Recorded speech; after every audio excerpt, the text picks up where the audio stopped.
Bonjour à tous, nous sommes lundi 18 mai.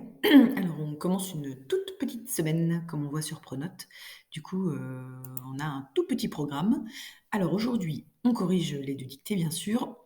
On va se replonger un tout petit peu dans la deuxième poésie, du chapitre 4 qui est là après le rêve du jaguar et puis ma foi, ce sera tout pour aujourd'hui. Donc, comme travail, vous devez continuer à lire des poésies pour choisir, votre poésie préférée et du coup, je vous ai mis la date cette fois-ci, s'enregistrer en train de lire sa poésie pour le 26 mai. Voilà, donc vous avez le temps puisque cette semaine-ci, elle ne contient que 2 jours. Demain, nous étudions le poème «Outils posés sur une table», de Tardieu. Voilà.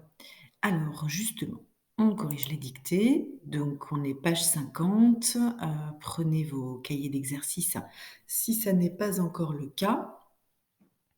Heu, alors je l'affiche, voilà. Donc vous aviez ce titre, Le cheval de Troie avec, le nom propre ici, donc ne pas oublier sa majuscule. Malheureux Troyen. Alors ici, vous ne deviez pas oublier les guillemets. Troyen avec un S, parce qu'ils sont plusieurs. Donc, si on était sur une dictée, vous auriez un certain barème. Alors ça dépend un petit peu, de ce que je cherche à voir. Parfois je vous note en positif, parfois je vous note en négatif. Donc là, on va simplement pointer, les fautes de grammaire. Donc si vous oubliez le S, heu, à Troyen, vous pouvez vous mettre un bâton dans un coin, ça c'est une faute de grammaire entre guillemets, c'est une faute, grave.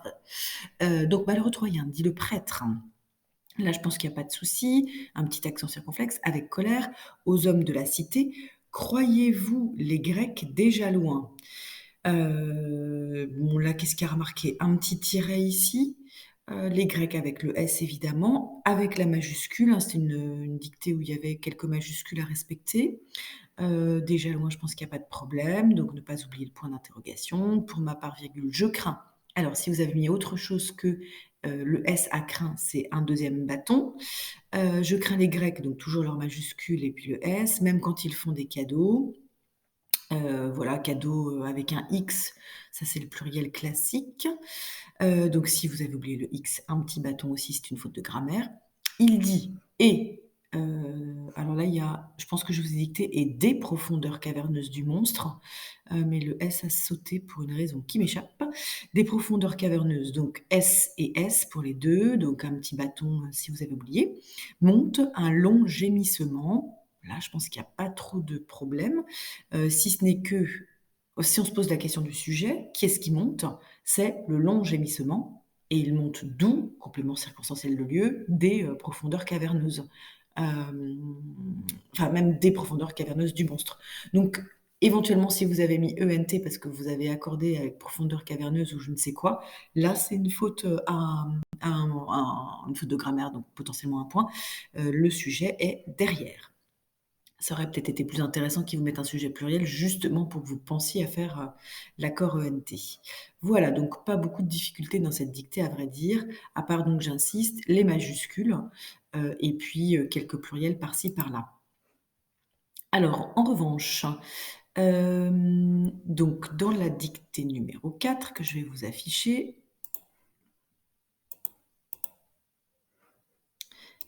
la voilà. Les 2 enfants à l'étoile dorée. Alors déjà le titre. On va, peut-être, réexpliquer le «à l'étoile dorée», c'est un complément du nom, enfant, donc le «à» pourrait être remplacé par «avec», hein, les 2 enfants avec une étoile dorée ou avec l'étoile dorée. On n'a pas l'explication parce qu'on a très peu de lignes sur ce compte, de ce titre. Néanmoins, il fallait bien penser au «e» de étoile dorée et ici, on n'entendait évidemment pas le féminin. Donc ça, c'est la première faute de grammaire. Si vous l'avez faite, mettez-vous un petit bâton dans un coin. Les 2 enfants quittèrent, donc un premier pluriel, si vous avez oublié le pluriel, un petit bâton. Ensuite, il fallait essayer de penser aux 2 T, ça c'est une faute de lexique, c'est pas très grave. La chaumière, ah, est-ce que vous aviez le mot chaumière dans les mots du dessus? Oui, vous aviez chaumière là, donc pas de raison de faire une erreur là-dessus puisque vous l'aviez juste sous le nez. Chaumière, donc ça vient du chaume, qui est une partie végétale dont on fait les toits. La chaumière donc quittèrent la chaumière du pêcheur la nuit suivante. Là, je pense qu'il y a pas de difficulté. À l'aube, virgule, vous aviez aube dans les mots. Ils étaient déjà loin, donc étaient, simplement pensez au pluriel ENT ici, sinon mettez-vous un bâton. Dans la journée, ils préféraient, donc toujours un pluriel ici à l'imparfait. Je vous avais vraiment bien dit étaient, préféraient, donc normalement, vous avez bien entendu les imparfaits. Les chemins et endroits reculés, j'avais fait une liaison. Donc, vous deviez bien penser au S ici de chemin, au S de endroit, au S de reculé, donc 3 pluriels à la suite pour les noms. Donc, si vous avez oublié des S, mettez-vous des petits bâtons. Continuez, donc bien que le sujet ne soit pas répété, hein, il préférait les chemins et endroits reculés et continuait. C'est bien sûr toujours les 2 enfants, donc continuait IENT leur chemin la nuit. Ils finirent. Finir, donc là, en fait, on a que des passés simples, hein, passé simple et imparfait, vous avez remarqué. Donc là, après quittèrent, un autre passé simple, finir. Donc ça n'est pas l'infinitif, hein, ils finirent, il faut bien le conjuguer, ENT. Donc encore une fois, un petit bâton si vous avez oublié. Ils finirent par arriver. Alors, quand deux verbes se suivent, le deuxième est à l'infinitif, c'est pas la règle ici. Derrière une préposition, le verbe est à l'infinitif. Ah, c'est la règle ici. Voilà, donc là, je vous ai rappelé les deux règles, hein, qui existent. Et si, par hasard, vous ne vous rappelez plus de ces règles-là, on fait une petite vérification en prenant le verbe prendre, par exemple. Ils finirent par prendre, vous entendez bien l'infinitif, donc arriver ER. Dans une forêt touffu, 2 F et surtout 2 F, bon ça c'est pas très grave, mais surtout le E. Si vous l'avez oublié, un petit bâton. Oui, si vous avez mis et au lieu de ER à arriver, un bâton aussi, ça c'est une faute de grammaire. Donc, ils finirent par arriver dans une forêt touffue et y découvrirent. Donc, encore une fois, le sujet n'était pas répété, mais c'est bien ils y découvrirent ENT, un château. Le Y ici étant le pronom, pardon, qui va remplacer l'endroit. Hein, le I, c'est pour un lieu. Donc, ils y découvrirent où donc dans la forêt. Le I remplace forêt. Enfin, remplace dans la forêt exactement. Un château abandonné. Abandonné, c'était dans les mots à réviser pour les deux N. Donc là, aucun accord particulier à faire puisque c'est le château masculin singulier. Ils y pénétrèrent. Donc encore un I ici qui veut dire cette fois-ci un lieu, ça n'est plus la forêt, c'est le château. Donc ils pénétrèrent dans le château, Y là. Toujours passé simple, donc E accent grave R-E-N-T. Mais ni rencontrèrent personne. Alors, rencontrèrent, on a toujours la même terminaison du premier groupe au passé simple.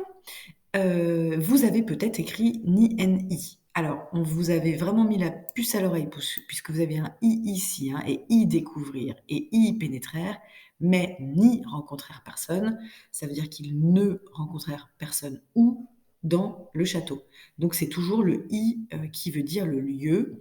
Si vous avez écrit ni au lieu de n apostrophe y, ça c'est une faute de grammaire, donc un petit bâton encore. Le château étant plein de richesses, donc ne pas oublier le S à richesse puisqu'on vous dit qu'il est plein de, cela signifie qu'il y en a beaucoup.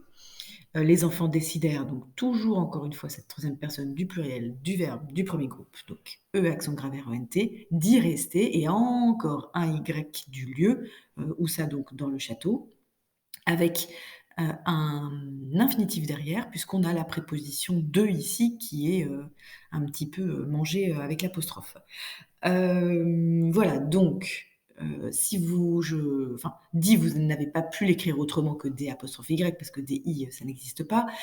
Si vous avez mis autre chose que ER à rester, c'est une faute de grammaire à nouveau, donc un petit bâton sur le côté. Je voulais réinsister sur plein de. Le château étant plein de richesses. L'expression plein de, elle est tantôt employée dans un sens correct, tantôt non. Donc quand on dit un château est plein de richesses ou une coupe est pleine de fruits, un vase est plein de fleurs, etc., c'est un emploi tout à fait correct. En revanche, quand vous dites j'ai vu plein de choses, c'est un emploi relâché. Alors on le dit tout le temps, hein, ça n'est pas du tout un problème, mais à l'écrit c'est peu élégant. Donc, quand vous êtes tenté d'écrire j'ai vu plein de choses, j'ai mangé plein de gâteaux, eh bien, essayez de vous dire ah oui, tiens, c'est là qu'il faut que je remplace par beaucoup de ou de nombreux. Donc, j'ai vu de nombreuses choses, ça c'est vraiment, du langage soutenu du coup, où j'ai vu beaucoup de choses, langage courant, ce qui dans une rédaction est toujours beaucoup plus élégant que, il a fait par exemple, il a fait plein de voyages. Non, il a fait de nombreux voyages ou il a fait beaucoup de voyages. Mais ici donc, pourquoi est-ce que c'est correct? Parce que plein ou pleine, c'est vraiment l'adjectif qui veut dire rempli de. Hein, le château était rempli de richesses, donc là, on peut mettre plein de richesses, c'est tout à fait correct. Voilà, donc nous avons corrigé nos 2 dictées. La première était vraiment très courte et avec très peu de difficultés. Donc vous pouvez compter l'ensemble de vos bâtons parce que, jamais, je ne vous aurais dicté en classe quelque chose d'aussi court, que celle-ci. On aurait plutôt eu une dictée, du format de l'assemblage des 2, pages 50-51. Voilà, et puis comme d'habitude, je vous invite à compter vos étourderies et peut-être à vous les mettre, au surligneur ou voilà, vos étourderies et les fautes par contre réelles, qui sont dues à des soucis de compréhension. À mon avis ici, il y a quasiment que des étourderies, hein, parce que les histoires de ER de l'infinitif ou de pluriel, bon, ça nous permet aussi de réviser les terminaisons du passé simple. Si vous avez commis, des erreurs donc, fait des erreurs aux terminaisons du passé simple ou de l'imparfait, c'est vraiment de la révision, hein, parce qu'on les a déjà vues. Voilà, alors je voulais revenir sur le chapitre 4, parce que j'ai fait une erreur de découpage qu'Élise m'a signalée et j'en l'en remercie. Surtout, dites-moi quand vous voyez des choses bizarres, parce que comme je n'ai aucun retour, de vous, vu qu'on n'est pas en classe ensemble. Heureusement que vous m'envoyez des petits messages pour me dire. On avait 11 ici. Alors, ce qui est fou, c'est que pourtant, je l'ai recompté plusieurs fois et qu'en plus, j'ai fait attention à Liane, mais je ne devais pas avoir les yeux en face des trous. Donc, dans ce que j'ai expliqué avec vous dans la vidéo de vendredi, j'ai dit sous les noirs acajou, les lianes en fleurs. Et ça fait 11. Et pourtant, je l'ai recompté au moins 3 fois dans la vidéo et hors vidéo. Bon, donc justement, je cherchais un exemple, alors c'est fou que je ne l'ai pas vu parce qu'il était sous mes yeux, un exemple de possibilité de couper une voyelle en deux. Donc, liane, ça va nous permettre de faire 12. D'accord? Alors, je recompte avec vous. Sous les noirs acajou, là on a 6. On va dire les lianes en fleurs, et ça fait 6 à nouveau. 6 et 6, 12. Donc ça, c'est une possibilité qu'on a toujours dès qu'on a comme ça une double voyelle, comme liane, nuit, violet. Voilà, je peux dire comme d'habitude liane, nuit, violet. Ou bien, mince, si j'ai 11 pieds et que j'en voulais 12, eh bien, je peux faire un petit peu exprès de séparer en deux, dire liane, violet, etc. Je vous en avais déjà parlé, ça s'appelle une diérèse, mais peu importe le nom, on le reverra plus tard en cinquième, en quatrième. En tout cas, c'est voilà, notez cette petite possibilité de pouvoir jouer là-dessus. Alors justement, j'avais regardé dans vieux, il n'y en a pas parce que sinon on aurait 13 pieds, mais je vais recompter du coup. Le long des vieux troncs morts à l'écorce moussue. Là, on a bien 12. Donc, je ne dirais pas les vieux troncs, parce que sinon, là, pour le coup, j'en aurais 13. Idem pour revient, hein, si je disais revient, j'aurais 13. Donc là, on va dire vieux et revient, comme on le prononcerait normalement. Voilà, alors, je commente ce que j'ai ajouté depuis la vidéo, hein. Je vous avais dit que je mettrais donc la légende des couleurs. Donc ce que j'ai mis en rose, ce sont les liaisons à ne pas oublier. En vert, on a tous les E muets. Alors, les E muets en fin de vers, j'y reviens, qui peuvent, eux, être au pluriel. D'accord? Comme, bah tiens, je tombe sur verte, ici, et puis surtout comme tous ceux qu'on avait là, mouche, souche et farouche. Donc les E muets en fin de vers, ils restent muets même s'il y a un S derrière, même s'ils sont au pluriel. En revanche, alors c'est ça qui est casse-pied, un E muet à l'intérieur d'un vers, il n'a pas de S, hein, par exemple. Singe, bon, de toute façon, là, vous me direz, il y a une consonne derrière. Alors attendez, je vais en chercher un autre parce que je sais qu'il y en a un autre. Et ben voilà, liane. Donc on ne dira pas les lianes en fleurs. On a le droit de dire mouche en laissant voler le E, même s'il a un S parce que c'est la fin de vers. Mais par contre, si ici vous avez un E suivi d'un S, et donc suivi d'une voyelle. On doit absolument prononcer le E. Pourquoi? Eh ben, parce qu'on est forcé de faire la liaison. Vous voyez, tout ça se recoupe et donc si je dis: «Les lianes en fleurs», et ben, comme je fais la liaison, je vais prononcer vraiment ce E, je vais, entre guillemets, un petit peu appuyer dessus. Alors que là, par exemple, pour immobile, c'est bien un E muet avec rien du tout, pas de pluriel derrière, pas de S. Donc lui, je vais vraiment l'englober avec, la syllabe suivante, hein, immobilé, saturé. D'accord? Donc c'est pour ça que j'ai remis ça ici. ES en fin de vers, donc les E muets, y compris avec un S du pluriel en fin de vers, à laisser s'envoler, hein, ceux-là on ne les prononce pas. Les E, donc sans le S, en vert, donc que j'ai mis en couleur verte. Donc les E muets au milieu du vers suivis d'une voyelle. Donc ces E-là ne sont jamais suivis d'un S, hein, sinon donc on est obligé de faire la liaison et donc on doit les prononcer. Ils ne sont pas considérés comme des E muets. Et puis en rouge, donc, ce sont les E suivis d'une consonne que l'on doit prononcer de façon appuyée, comme par exemple, donc on disait, où est-ce qu'il y en a un de rouge? Voilà, à l'écorce moussue. Donc on va regarder le poème suivant, L'arbre, d'Antonin Artaud. Donc je vous montre à nouveau comment mettre le ton et comment bien respecter les pieds. Alors ici, on voit très bien qu'on a des pieds de longueur différente. Donc on ne va pas avoir 12, 12, 12, 12, 12 des alexandrins partout. Donc on va découper les pieds. Ça n'est pas pour nommer le nom des vers, parce qu'on va avoir des vers de toutes les catégories différentes. C'est plutôt pour vous montrer que même quand on a des vers comme ça, qu'on appelle des vers libres, c'est-à-dire c'est jamais tout à fait le même chiffre, hein, on doit tout de même toujours lire avec ces mêmes règles de prononciation. Donc on va commencer par repérer les E. Alors donc je remets bien mes couleurs. On va repérer les E en vert, c'est-à-dire ceux qu'on ne va pas prononcer.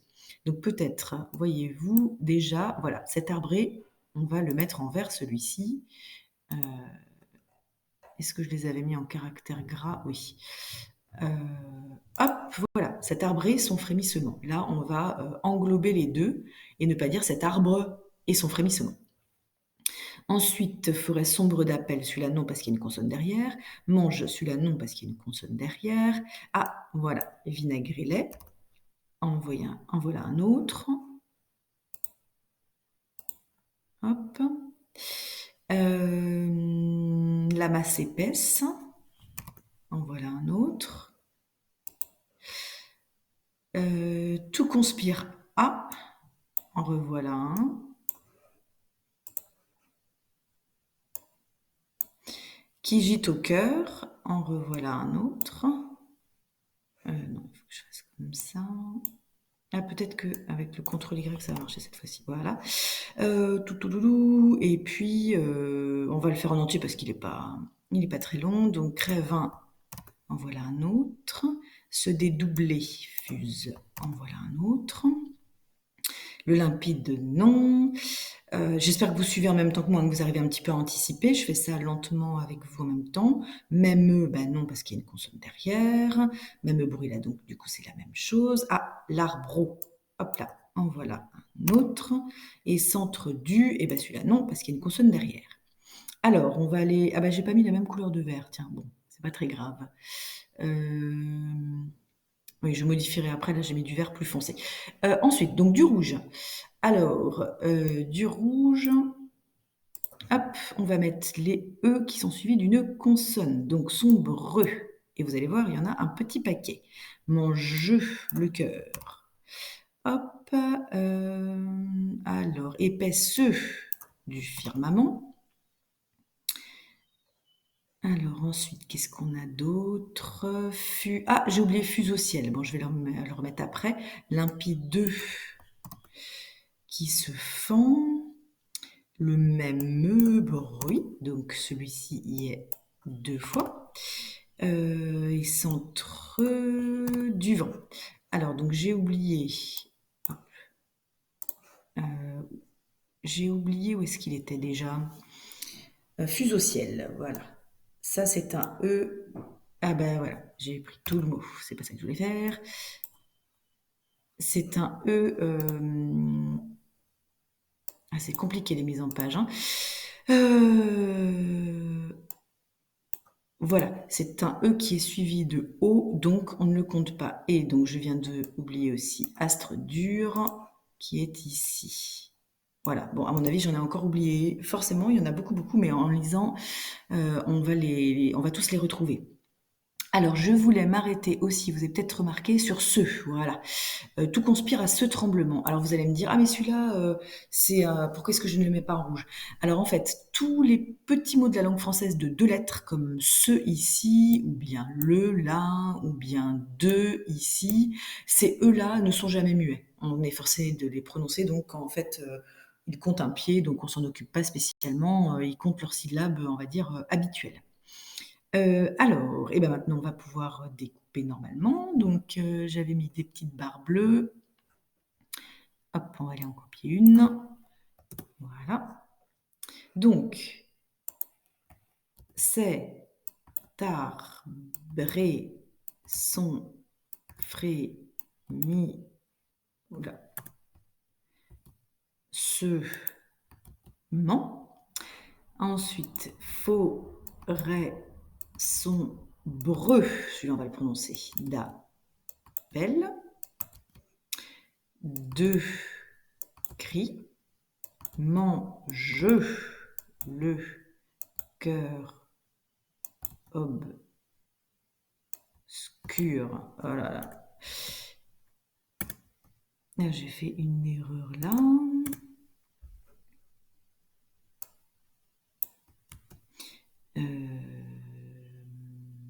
Le cœur obscur de la nuit. Ensuite, vinaigré les le ciel, la mer, la ma c'est paix ce. Donc là, on doit bien marquer ce E puisqu'il est suivi d'une consonne, du fir ma man. Voilà. Donc je ne vais pas tout lire. Alors je vais enlever les petits trucs en rouge après, hein, hors vidéo. Je ne vais pas tout couper, pardon, avec vous, mais en revanche je vais tout lire. Donc dans ce poème-là, alors on peut compter hein, si vous voulez les pieds. Donc 1, 2, 3, ici, hein, là, 1, 2, 3, 4, 5, 6, 7, 8. Donc là on a 8. Mais vous allez voir qu'en dessous, on n'a pas 8. Hein. 1, 2, 3, 4, 5, 6. Là, on a 6. Là, bah, on a 2. Ensuite, on a 1, 2, 3, 4, 5, 6, 7, 8, 9. Donc là, vers impair, carrément. En dessous, 1, 2, 3, 4, 5, 6, 7, 8. On revient à 8. 9, 10, 11, 12. Oh, est-ce que je vais compter 9? Non, mais n'importe quoi. 1, 2, 3, 4, 5, 6, 7, 8, 9 ici. Hop, en dessous, tout conspira ce tremblement. On a 8 ici. Et en dessous, qui gîte au cœur épais de l'ombre. On a 8. Oh, on en a 2 fois 8 sur 2 vers qui se suivent. C'est incroyable. Hop. Voilà, donc vous voyez qu'on a un petit peu tout, hein. 8, 6, 2, 9, 8, 9, 8. Donc c'est pas important là de savoir du coup, on a un octosyllabe, puis un hexasyllabe, puis 2, puis un, alors si on veut être très très savant, un énéa syllabe pour 9. Donc voilà, là c'est pas très grave de connaître le nom des vers, de toute façon, c'est ce qu'on appelle donc des vers libres, puisque on ne s'attache pas à faire toujours le même nombre de pieds. En revanche, la prononciation, comme je le disais, ne change pas. Et donc, si je dois lire ce poème en respectant les pieds, je vais appuyer sur les E rouges. Et surtout, par exemple, voilà, vous voyez cœur ici. Il faut absolument éviter de dire cœureux, hein, de dire par exemple qui gîte au cœur épais de l'ombre. Il faut vraiment enchaîner cœur épais de l'ombre, parce qu'il n'y a pas de E ici qui nous permettent d'appuyer sur cette syllabe. Donc, je vais lire le poème, et là, on va donc respecter ces E verts qu'il faut englober avec la syllabe suivante et presque rendre invisible et je vais bien insister sur les E rouges que je dois prononcer et je vais naturellement noter tous les pieds. Donc je n'ai pas le droit de dire frémissement, je dois dire frémissement. Je n'ai pas le droit de dire, quoi d'autre par exemple, limpide qui, mais limpide qui, etc. Ensuite donc, il faut bien sûr mettre le ton. Donc si je lis rapidement, hein, on parle de cet arbre, ce frémissement, une forêt d'appel, des cris, ensuite vinaigre, lait, ciel, mer, la masse du firmament, donc c'est le ciel. Tout conspire à ce tremblement, donc on avait appel, cri, tremblement, qui gîte au cœur épais de l'ombre, donc c'est dans la forêt. Un cœur qui crève, astre dur, dédouble, fuse au ciel, etc. Le ciel qui se fend, l'appel du soleil, le même bruit que l'arbre et le vent. Donc on nous décrit tous les bruits que fait l'arbre la nuit. Pourquoi? Parce qu'on a vraiment le mot nuit déjà ici, et puis on comprend avec tous les mots qui renvoient au ciel, firmament, astre, etc., que ce sont les étoiles dont on parle, le lait, donc c'est la voie lactée, etc. Donc on est la nuit dans une forêt et on entend les bruits des arbres qui craquent. D'accord? Donc c'est ça qu'on doit sentir dans le ton. Cet arbre et son frémissement, forêt d'ombre, pardon, je recommence, je dis forêt d'ombre, le forêt de sombre. Allez, c'est reparti, je recommence. L'arbre, cet arbre et son frémissement, forêt sombre d'appel, de cris, mange le cœur obscur. Ah, j'ai failli dire le cœur obscur de la nuit. Donc si c'est ça, on recommence. Je recommence. Donc, vous voyez, quand on s'enregistre pour les poèmes, il faut le faire plusieurs fois. L'arbre, cet arbre et son frémissement, forêt sombre d'appel, de cris, mange le cœur obscur de la nuit. Voilà, là j'ai bien lu. J'ai pas dit mange le cœur obscur de la nuit. Parce qu'en plus, avec mange le cœur, on a envie de dire obscur de là. Eh ben non, c'est mange le cœur obscur de la nuit. Donc le ton doit être un peu effrayant ou un peu effrayé, puisqu'on est donc au cœur de la forêt avec des bruits qui craquent. Je vous lis le deuxième quatrain. Vinaigre et lait, le ciel, la mer, la masse épaisse du firmament, tout conspire à ce tremblement qui gîte au cœur épais de l'ombre. Un cœur qui crève, un astre dur, qui se dédouble et fuse au ciel, le ciel limpide qui se fend à l'appel du soleil sonnant, font le même bruit que la nuit et l'arbre au centre du vent. Là, j'ai fait une erreur, j'ai oublié, et d'ailleurs, je ne les avais pas notées, les liaisons. J'aurais dû dire que la nuit est l'arbre au centre du vent. Voilà, vous avez entendu un truc un petit peu bizarre, soleil sonnant. C'est bizarre de dire soleil sonnant. C'est fait exprès quand on redouble des consonnes comme ça, on appelle ça une allitération. C'est pour produire des effets sonores. Alors justement, les liaisons, donc je les avais mises en rose. Hop là, je vais chercher la mise en page. Donc il y a déjà le T que j'ai oublié maladroitement. Ah ben non, c'est pas ça que je voulais faire. Bref, je vous le mettrai après. Enfin, je vais réessayer. Hop. Et bien pourquoi il ne me prend que tout le mot? Bon, c'est pas très grave. Voilà. Alors, est-ce qu'il y en avait d'autres? Parce que ça m'a pas frappé.